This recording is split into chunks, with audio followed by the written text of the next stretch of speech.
The NFL draft, that is where lifelong dreams are realized, where our favorite NFL teams get to pick who is going to be the cornerstones of their future. I'm Emil Asaf, and this is the Analytixx Sports Pod here with Brendan O'Donnell, Spencer Grant, Ethan Love. And of course, we're going to talk about the NFL draft, one of the most exciting and monumental events of the offseason, but not just the offseason. Compared to the other sports going on, this is the center of attention because the NFL is just simply that big. 3 long days over this past weekend. Thursday, first round. Friday, second and third round. And then the day three later on where the steals come from. And guys, we have to start with this simple question. Who won the draft and who lost the draft before we get to see these guys play? But in our eyes, based on how we analyze these prospects and they were as players in college. Emil, I was really impressed with Cleveland's draft. And while it's hard to put much stock into the Browns, it's even harder to ignore how many needs they addressed. Their two biggest needs were tackle and wide receiver, which they focused 4 of their first 5 picks on. Spencer Fano from Utah, Austin Barber. They both should be immediate contributors on the line and offer some flexibility for whoever they decide to roll out there at QB. Hopefully, Shador. I need it, the cinema. And then at wide receiver, they picked up KC Concepcion and Denzel Boston, who should fit nicely into an offense that really struggled for competent young weapons outside of an aging David Njoku and Jerry Jeudy, Yeah. Mr. On and Off himself. And they even added a strong secondary piece, underrated Emmanuel McNeil Warren out of Toledo, which should immediately boost their pass defense. In a division that's always a bloodbath, Cleveland looks poised to not only keep up with teams like the Bengals and Ravens, but also vie for the division title in the North. Yeah, Spencer, you took the words out of my mouth. And I guess that's why this is sponsored by Sportscaster because we are the best young sportscasters coming up. I absolutely have the Browns as well. And I loved the trade down from number 6 to number 9. That is understanding that you're a team with a lot of positional needs, using an eager team in the Chiefs that wanted to pick up a corner in the lane and trading up with them. And you mentioned it. They address the positional needs. O-line with Fano, Concepcion and Boston at receiver. And then with McNeil Warren, it has now been 3 years in a row that a safety projected in the first round that is very physically gifted ends up falling to the second round and is probably going to be an impact player. 2 years ago, it was corner safety hybrid Cooper DeJean. Last year, it was Nick Emenwari. I think that is what the Cleveland Browns are going to get out of McNeil Warren. And I'll throw in a wild card as well. Drafting Kalen Green, quarterback out of Arkansas. If Shador doesn't work out, you have the most athletic quarterback in combine history that is now on your team. Or maybe even put him out there at receiver. You have a guy that has potential anywhere on the field. The Browns absolutely killed it, guys. I really like what the Dolphins did. I mean, they had a lot of picks going into this draft. They had 13 picks total, and this is a team that needs absolutely everything. New head coach. They got Malik Willis at quarterback. And I saw a lot of people not really liking the Caden Proctor pick, and I don't understand that. That is a big dude. I understand that they could have gotten something for the offense, or I'm sorry, for the defense, but this is a guy that projects to be your future left tackle. Yeah. And coming in, Jeff Hafley, I really like what they did in the later rounds, too, on defense. I really, as a 49ers fan, wanted them to get Jacob Rodriguez to pair with Fred Warner. And the fact that Jeff Hafley has literally a guy that played quarterback and transitioned to linebacker, I think that is the most underrated part of his game. The way that he sees things from the defensive side, he's thinking about it as a quarterback because he played that position, and we saw it at Texas Tech. He should have been a Heisman finalist, et cetera, et cetera. They got Michael Taft, too, I think is a really underrated pick from Texas. This is a guy, Texas high school football legend, went to University of Texas, great starter for them. They also had Jalen Waddle get traded to the Denver Broncos, and they took 3 wide receivers, Caleb Douglas, Chris Bell, Kevin Coleman Jr., and I love how they're committing to the run, too. They got a blocking tight end from Ohio State, Will Kakmarek, and I just think that they're really committing to building their offense around an option game with Achane and Malik Willis. And who knows, with these 3 wide receivers they picked, it could work out. But they also took a corner in the end of the first round, too. I think they really hit it out of the park with their You talk about that first pick. the reason why Tua has gotten to this point where he's no longer the quarterback of the Dolphins is because they did fail to protect him at times. So I don't understand the hate on that as well. Brendan, we'll go ahead and roll with your winner before we get into hating on the rest of these losers. Go ahead. I am about to tear Spencer's heart into multiple directions. I try not to be a homer, but I really do think the Cowboys had the best draft. I Yeah. felt so good about Caleb Downs. It's the best I felt about a draft pick steal since we got CeeDee Lamb. And Downs is just going to help in that back end. We got Jalen Thompson from free agency as well. I feel so much better about our safeties that we're not going to get destroyed on the deep ball. There was moon balls from Russell Wilson that made him look like prime Russell Wilson. It was insane. It was awful to see. And we also got some good edge rushers as well. And they don't even have to be elite because the focus is going to be on Quinnen Williams. Quinnen Williams is going to take most of that pressure away from the rest of them. Donovan Izaraku and Rashawn Gary are going to be starting anyway. So we have time for Malachi Lawrence to develop as a raw athlete before he has to come in and really make a difference. I really loved the Cowboys draft overall. And now to crush Spencer, I hated the Jaguars draft. Oh, I was Wow, so do I close to feel doing it. like I was they so close to reached? doing it. So thank you, Brendan. I Thank felt you, like Brendan. they reached, man. Of Throwing course, they didn't have a darts at a first round board. draft pick because they have Travis Hunter. So we'll look at it like Travis Hunter is kind of still part of this draft, which can be quality. We'll see if he still ends up being wide receiver and corner. Looks like they might end up doing more corner with wide receiver packages this year. But taking a blocking tight end with your top pick in the second round, a tight end that you probably could have gotten in the third, and that still could have been called a reach. You could have let him come to you the fourth. I get you loved him that much, but that's insane to me. Y'all were 27th in sacks last year. I feel like you needed more edge help to help there or help protect Trevor Lawrence because when Trevor Lawrence is flustered, he starts turning the ball over. I was not a big fan of the Jags overall. I don't know if anybody else agrees with it. I know you were close, Spencer. Yeah, here's the thing. I'm not too upset at the Jags just because they were already in a position as a successful franchise last season. I'm mad at the Arizona Cardinals, and I think they are the absolute biggest loser of this thing. And I know some of you guys will agree because they went 3-14 last year. They had a bottom five defense in every category. They were the worst team in pass rush win rate. And you went Jeremiah Love at number 3, who is a game-breaking player. Don't get it wrong. But is running back really your top need right now when a defense is that bad? And when you have Trey Benson and Tyler Algier and James Conner on the team? Not at all. And I really thought Arvo Reese falling into their lap was a blessing from the football gods. The Jets going with David Bailey. Instead, these guys stick with Jeremiah Love. Don't understand that at all. And same with their third round pick, Carson Beck. I thought they did good on the second round with Besantes getting an offensive lineman. But Carson Beck, you're really going to waste a top 3 round pick on a quarterback that's not your franchise quarterback. He's not a game breaking, team altering guy, especially for a team with that many needs. A third round pick is very valuable. Use it on anything else. Ride it out with Jacoby Brissett and suck this year. That way you get Arch Manning or some of the other top prospects in next year. I don't understand it. I don't know what the Arizona Cardinals were thinking, and that's why bad teams stay bad. Straight up It's like been a that. couple months since we had some Carson Beck hate. I missed it, man. I knew it wouldn't Yeah, be I too did long too. till we got back to that discourse. Yeah. Yeah, I agree with you, Emil. The Cardinals, they just have so many other needs besides running back. And by the way, that makes him the highest paid running back in the NFL as far as like Wow. total value, by the way, just because of the pick slot and everything like that. But that's Yeah. for another conversation. I want to stay in the NFC West. I'm going with the Rams. They only had 5 picks this year, and they're a team Yeah. that is right there. They're right there.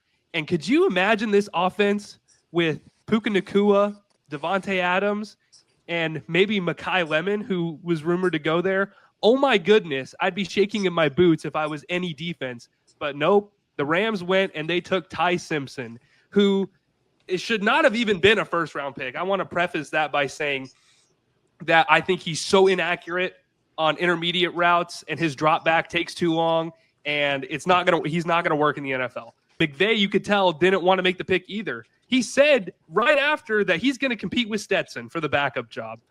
They've been developing Stetson Bennett. This guy is not going to help them this year. And then their next pick, they took a tight end 4. You can go look at that depth chart right now. Tight end 4. They only had 5 picks this draft, and the top 2 picks that they had are not going to help the Rams win any more games than they did last year, or help them Yeah. get over the hump in any sort of way. Can't get on board with the Rams draft at all, especially when they're that close. Yeah, Spencer, I think you're the only man left to hate on somebody, so go for it. Brendan kind of took the words out of my mouth. I really wasn't a fan of Jacksonville's draft. I think their third round taking of Emmanuel Pregnon out of Oregon saved this draft from being like That was the best pick for him. A D instead of Mm-hmm. like a C, maybe C plus. But Yeah. kind of going off of what you said, Emil, about what are the Cardinals doing? This is why bad teams stay bad. I'm looking at the Minnesota Vikings and their first round selection in Caleb Banks, where, Mhm. we think Malachi Lawrence is a reach. We think some of these guys are a reach. I mean, Caleb Banks, he's a good player, but using Yeah. your mid first round pick on a massive D tackle that's a project. I mean, if you're going to pick a D tackle in the first round, you absolutely need to be certain that he's the guy, and you just don't have that with Caleb Banks.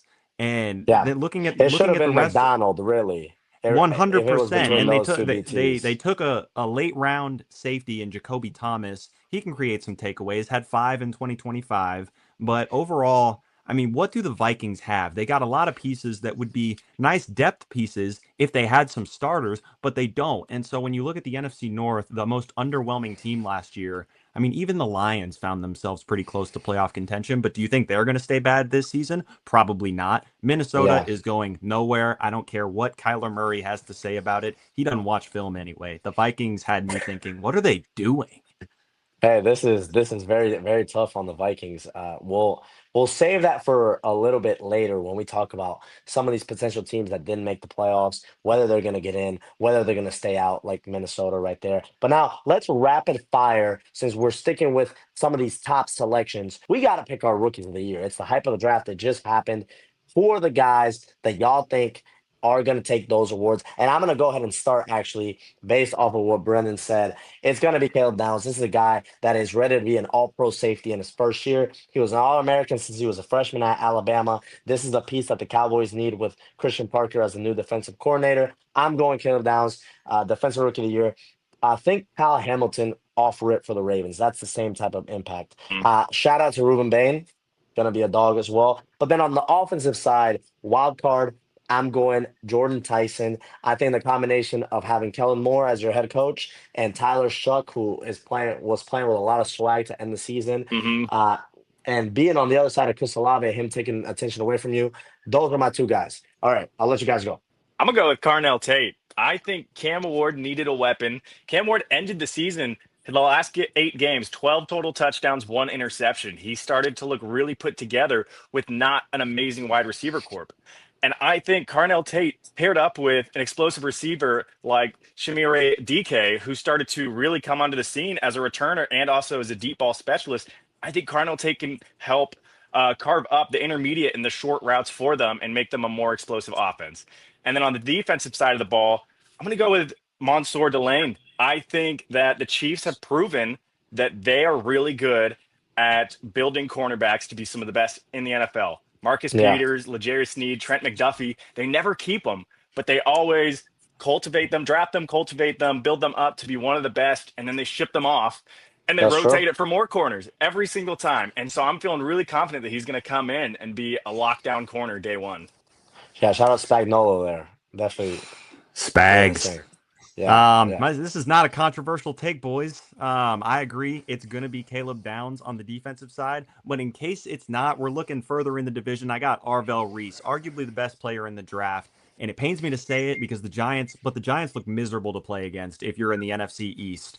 And they took Abdul Carter last year. I don't care. I'm a big believer in committees making stars shine brighter. If Reese was the only guy, it'd be hard to break through as a rookie when guys would just game plan around you. But in this Yeah. system where you have to deal with Carter, you have to deal with Thibodeau, you have to deal with Burns, I can see him becoming arguably the best player on an already great unit early, especially with all the one-on-ones he will face. That Giants team looks scary, man. And then offensive rookie of the year, I don't care, man. This is all hinging on if Kirk Cousins plays, how much he plays, and what have you. But I'm telling you, the second Mendoza. Fernando Mendoza takes over, I'm telling you, it's going to be Mendoza mania.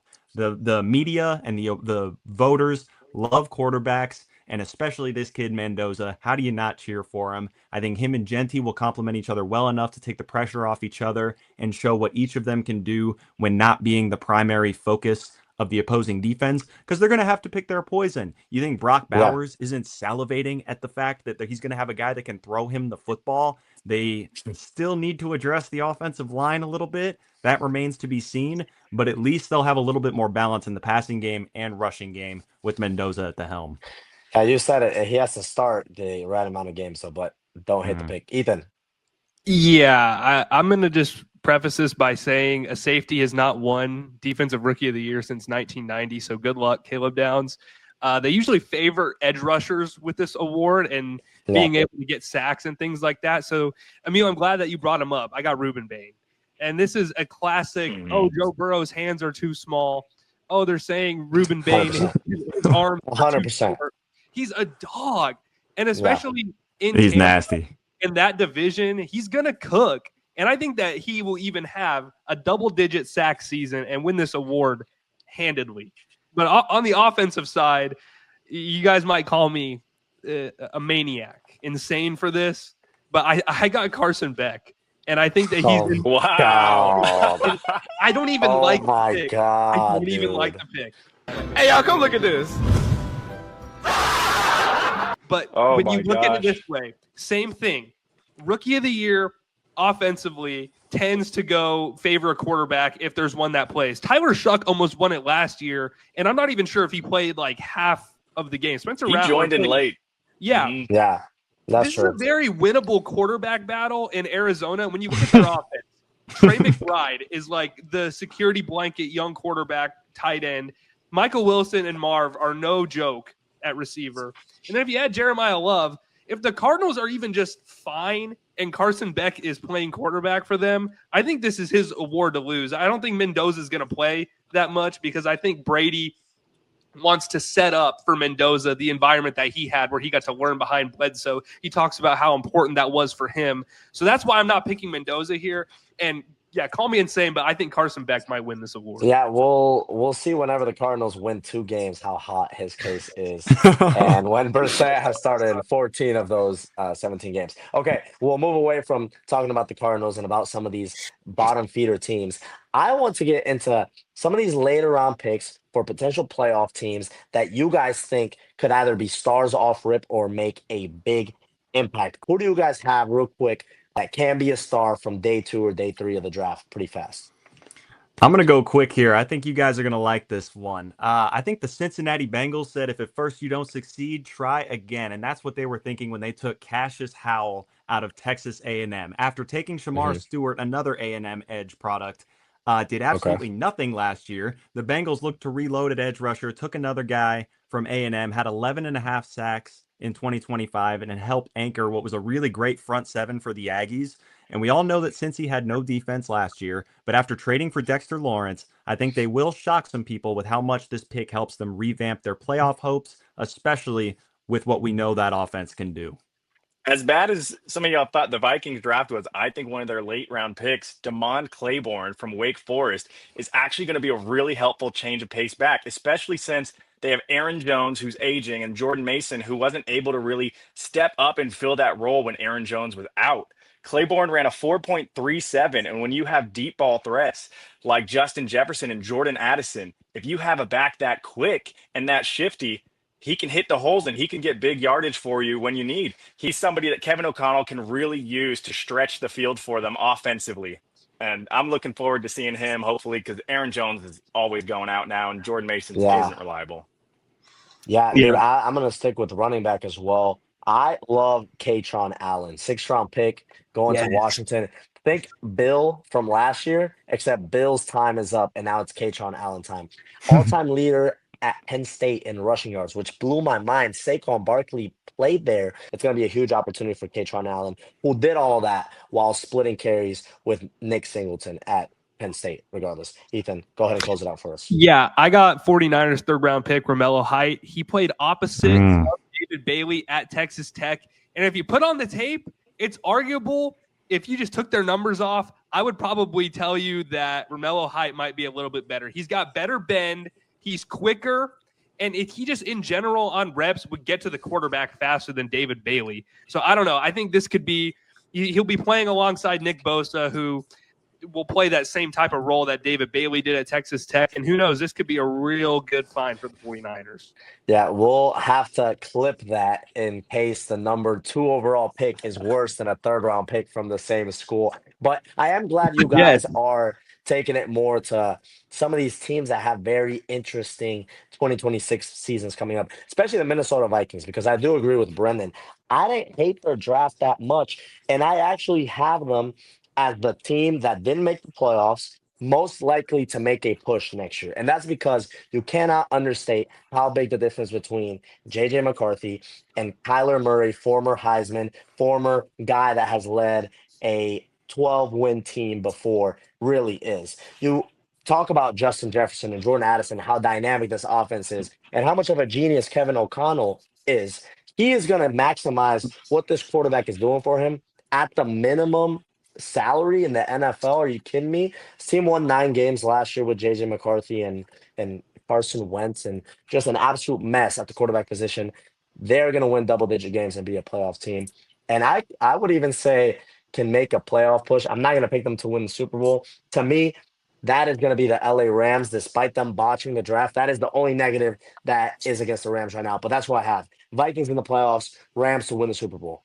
Go for it, guys. I'm actually joining you with Vikings in the playoffs.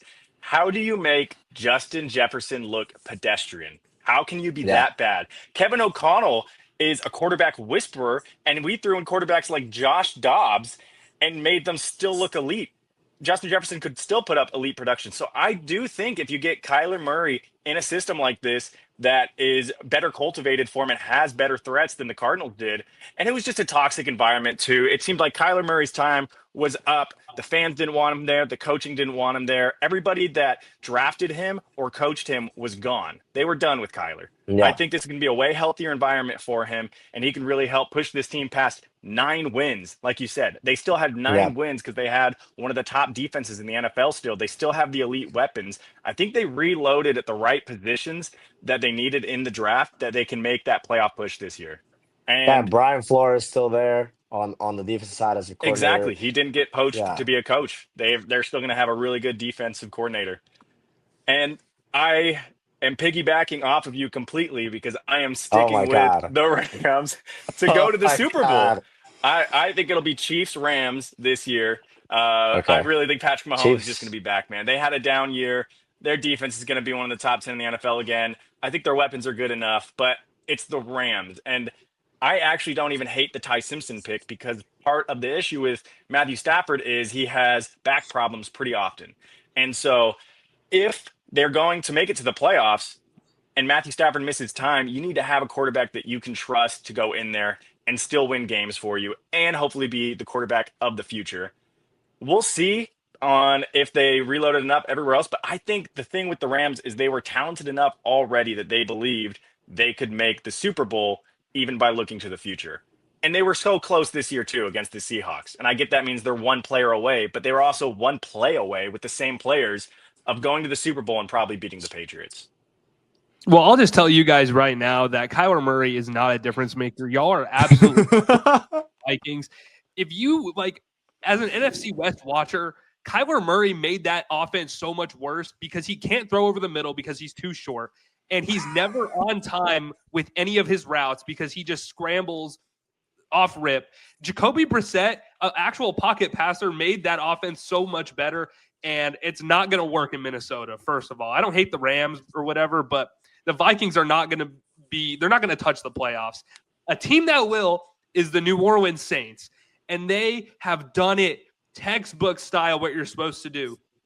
They found their franchise guy in Tyler Shuck. They found it out last year. They're like, okay, well, he's on a rookie deal. Let's go all in on free agency. And while he's still on a cheap contract, ETN, David Edwards, Caden Ellis, boom, let's get him a receiver top 10 with our top 10 pick in the draft, Jordan Tyson and Chris Olave. Boom, you're building it, and you have a great coach in Kellen Moore who won a Super Bowl as the offensive coordinator with the Eagles. We saw what happened when he left, Kevin Patullo. We saw what happened. They have built such a good roster in basically a year.